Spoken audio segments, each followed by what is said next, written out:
بسم الله الرحمن الرحيم، والصلاة والسلام على خير الخلق وخاتم النبيين والمرسلين سيدنا محمد وعلى آله وصحبه وسلم أجمعين. أهلا وسهلا بكم أصحاب حبايبي في كل مكان. فيديو جديد من علم الإطارات. إن شاء الله في فيديو النهارده هنعرف إزاي نقدر نصلح صمام التبادل الكهرومغناطيسي في مكنة النيتروجين. تابع الفيديو مع بعض ونتابعه للآخر عشان في كلام مهم في آخر الفيديو. طبعا ما ننساش في البداية نشترك في القناة ونفعل زر الجرس وتدعموني بلايك وتعملوا شير للفيديوهات. طبعا ما ننساش ندعي لاخواتنا في فلسطين، ربنا يا رب يفك عنهم الكرب. بتاسف لكم ان انا اتاخرت عليكم في الفيديوهات، بس دي ظروف غصب عننا، وان شاء الله الفيديو يعجبكم. بسم الله الرحمن الرحيم، والصلاة والسلام على خير الخلق وخاتم النبيين والمرسلين سيدنا محمد وعلى آله وصحبه وسلم أجمعين. أهلا وسهلا بكم أصحاب حبايبي في كل مكان. فيديو جديد من علم الإطارات. إن شاء الله في فيديو النهارده هنعرف إزاي نقدر نصلح صمام التبادل الكهرومغناطيسي في مكنة النيتروجين. تابع الفيديو مع بعض ونتابعه للآخر عشان في كلام مهم في آخر الفيديو. طبعا ما ننساش في البدايه نشترك في القناه ونفعل زر الجرس وتدعموني بلايك وتعملوا شير للفيديوهات.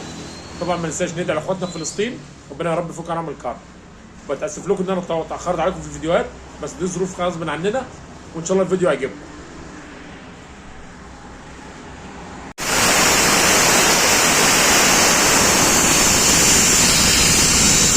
طلع هوا على طول وما تتخانق.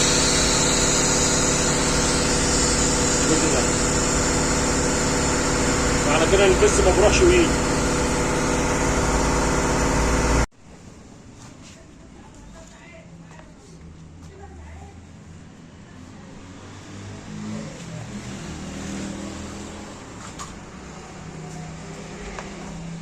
طبعا نبتدي مع بعض. راح نفك الجزء ده، الجزء اللي فيه البستم.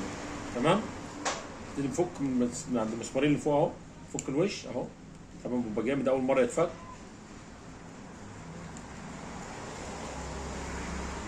وبحرص عشان مش هتبوظ.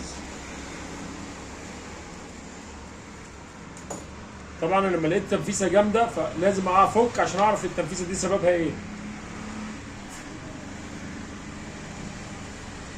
فكيت الوش ده، وطبعا مفيش حاجه هنا بتتفك. دي الظهر بتاعه اهو. نركبه تاني او نخليه بره، نشوف الدنيا فيها ايه من الناحيه التانيه. هنا هفك الجزء التاني.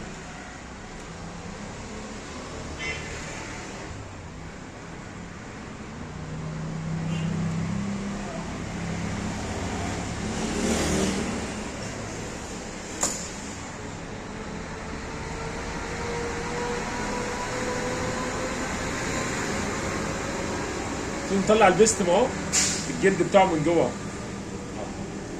طبعا زي ما احنا شايفين الجلد مكانه مش عليه زيت ولا عليه شحم ولا عليه حاجه، فبالتالي ناشف ناشف خالص اهو. هنبتدي هنطلع الجلد ده ونغسل البستم كويس، ونحط له لحسه شحم خفيفه اهو، ونجرب ونركب ونجرب تاني اهو زي ما احنا شايفين اهو. نجيب ابره رفيعه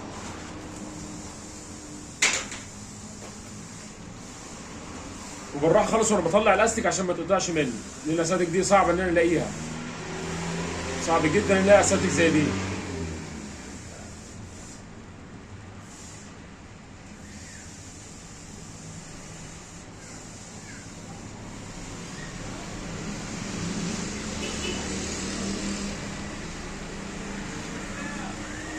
طبعا هتاخد وقت على ما تطلع، عشان طبعا انا عايز احافظ عليها، مش عايز اقطعها، لان لو اتقطعت مني يبقى باظت.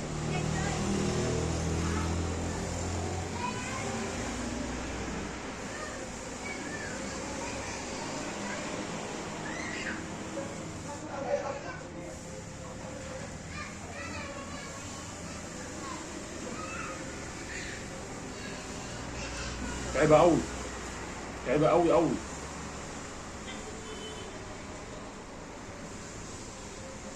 طبعا لو في بديل ليها انا مش هستنى عليها ده كله.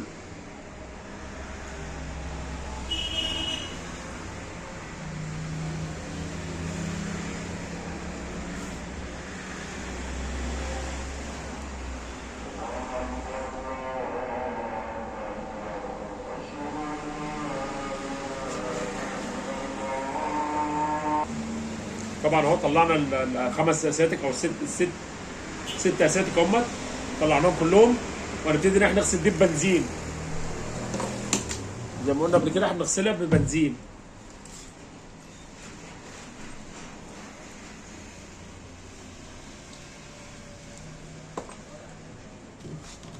طبعا هي مش هتاخد كتير لان هي طبعا حاجات بسيطه خالص، فانا شويه حبه صغار كده.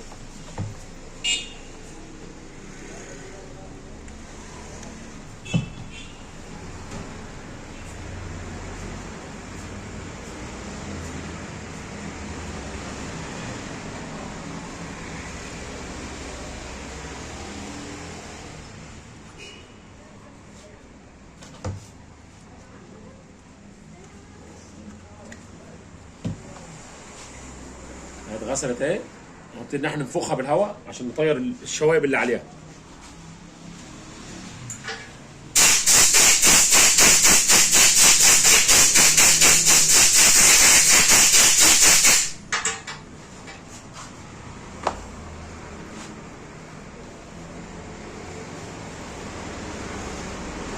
طبعا بقت كويسه خالص اهي، تمام.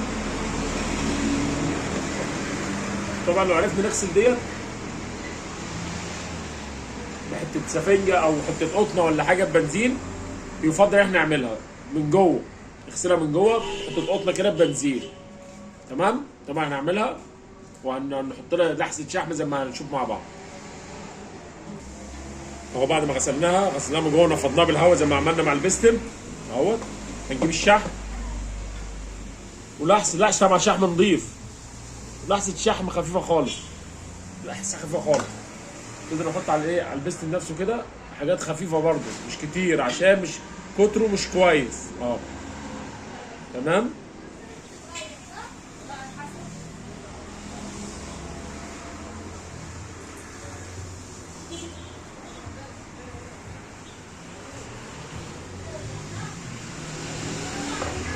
وابتدي ان انا احط الايه الاساتك تاني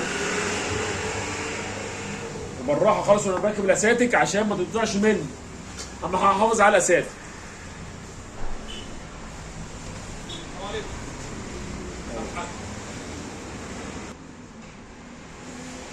طبعا نبتدي نركب الاساتك اهو، بطريقه سهله لتركيب الاستيك بنفس الابره برضه اهو. نسند كده ونشد بالايه زي ما حلينا، نعكس الطريقه ونركب اهو. ما نطلعش الابره منها عشان نعرف نعديها من الايه الاجزاء الثانيه اهو. طبعا بزق بصبع وبسند بالصبع الثاني عشان تركب معايا بسهوله.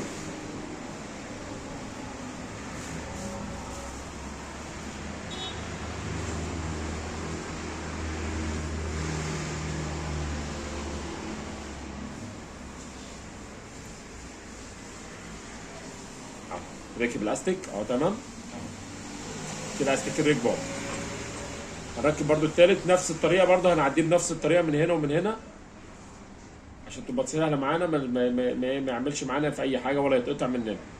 طبعا بالراحه خالص، اهم حاجه تحافظ على الاستيك، مش هتلاقي زيه تاني، هتتعب على ما تلاقي واحد زيه بسهوله خالص اهو. في لحظه ركب نعكس الناحيه الثانيه طبعا عشان المسافه ابعد طبعا اول استيك ده اسهل استيك بيركب فيه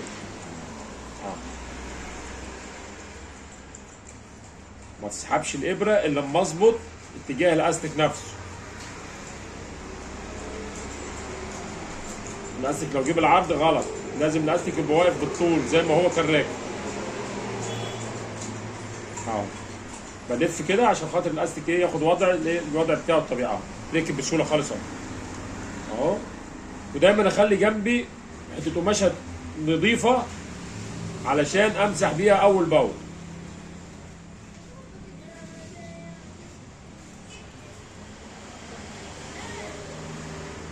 اهو. ببيت الابره في المجرى والف كده بلاقي الاستيك ركب معايا لوحده ركب بسهوله خالص اهو من غير اي مجهود ولا تعب.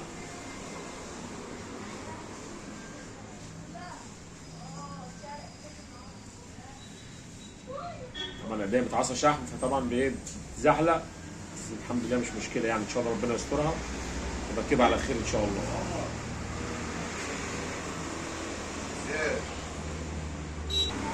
طبعا اهو ركبنا الاساتك اهو، مسحنا بالقماشه النظيفه بعد ما خلصنا، قلت لي ده لحسه شحم خفيفه خالص اخف من الاولانيه. طبعا ركبنا اهو، نبتدي ان احنا نركب البستم مكانه واحده واحده اهو، بنبيت واحده واحده اهو ركب معانا بسهوله خالص اهو. طبعا نحط السوسته مكانها ونركب الوش اللي ورا الاول اللي هو ناحيه السوسته اهو، اللي احنا هنركبه الاول اهو. تمام.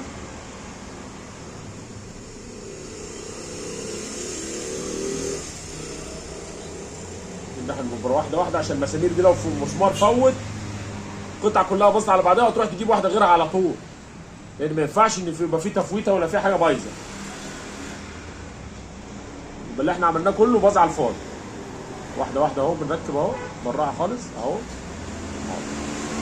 كل حاجه بالراحه. طبعا هنلاقي ديت بقت خفيفه معانا بتروح وتيجي على طول. الاول كانت ناشفه، كانت ماسكه كده، مش كانت بتروح وتيجي معايا كده. ليه؟ لان كان ناشف. نحط القطعه الثانيه اهي الوش الثاني ونربط. طبعا هنركب ونجرب ونشوف مع بعض. لسه فيها تنفيسه هنحل ونشوف المشكله فين.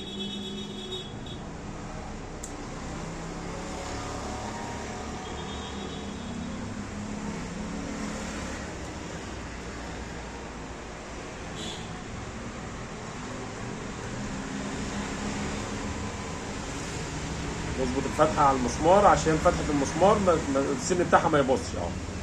طبعا نربط جامد، نربط جامد عشان تبقى ايه امان امان اهو.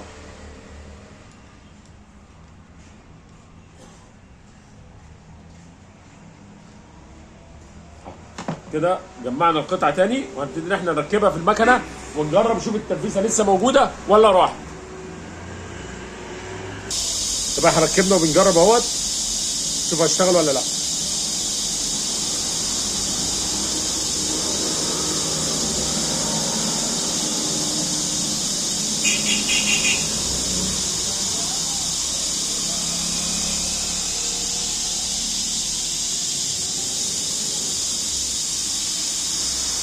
دلوقتي يا حبايبي طبعا زي ما شفنا مع بعض احنا نظفنا وركبنا الاساتك مكانها وظبطناها وتمام وركبنا. نبتدي ان احنا نجرب. لقينا المشكله لسه موجوده يبقى كده في مشكله في الاساتك نفسها.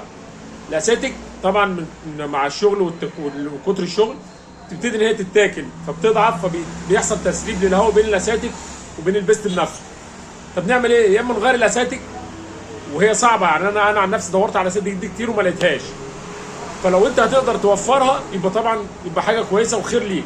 لو ما قدرتش توفرها طب نعمل ايه عشان نبتدي ان احنا نصلح الايه العيب دوت. طبعا انا ما عرفتش اصورها لحضراتكم عشان طبعا انا اخدت وقت كتير فيها وكان الوقت اتاخر وما عرفتش انا اصورها. فانا هشرحه لكم كده ان شاء الله، واللي مش هيعرف ان شاء الله هنتواصل مع بعض ونقدر نحل العيب مع بعض. لو لقينا لسه في تسريب بنبتدي ان احنا نفك تاني البستم زي ما شفنا مع بعض وبنطلع الاساتك ونحط فتله خيط. ما ينفعش تفلون عشان ما حدش يقول لي احط تفلون ما ينفعش. فتله خيط رفيع، الخيط العادي بتاع الخياطه العاديه اللي في البيت. فتله خيط نلفها على اول استك تحت اول استك، نلف الخيط الاول على البستم وبعد كده نركب الاستك عليه. بنركب وليكن نلف حته وليكن 10 15 سم ونجرب.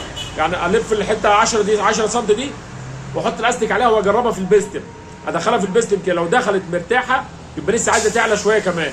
لو دخلت تحس ان هي فيها تقل سنه بس مش تقل جامد، يعني تحس ان هي بتبات، تحس ان هي يعني ايه بتبات تقيله شويه وفي نفس الوقت بتبات، يعني ولا هي تقيله جامد ما بتبات بصعوبه ولا هي خفيفه. تمام. ببتدي ان انا اشيل الفتله تاني، اشيل الاستك واشيل الفتله واقيس الفتله دي وليكن عندي 10 سم 15 سم 12 سم 11 سم او من غير ما اقيسها. باخد الفتله واقيس عليها 6 فتلات نفس المقاس نفس طول الفتله. تمام. 6 فتلات على كل استك فتله وابتدي انا الفهم على الاساتك واركب. بعد ما الف الاساتك اركب الاساتك على البستم وابتدي انا اركبه في مكانه واجرب. طبعا بعد ما اعوز شحم خفيف زي ما قلنا واجرب وان شاء الله هتلاقي المشكله اتحلت معايا. طبعا انا بتاسف ان انا ما قدرتش ان اصورها لكم، اصورها لحضراتكم الجزء الاخير دوت، بس معلش انا بعتذر. وان شاء الله في اقرب فرصه هحاول اعملها لكم ان شاء الله، وممكن بعملها لكم في المكوى الهواء لان نفس البستم ده في المكوى الهواء. معلش انا بعتذر تاني ويا رب الفيديو يعجبكم، واتمنى ان شاء الله ما اشتركش معايا في القناه يشتركوا ويفعل زر الجرس وتدعموني بلايك وتعملوا شير للفيديوهات. شكرا والسلام عليكم ورحمه الله وبركاته.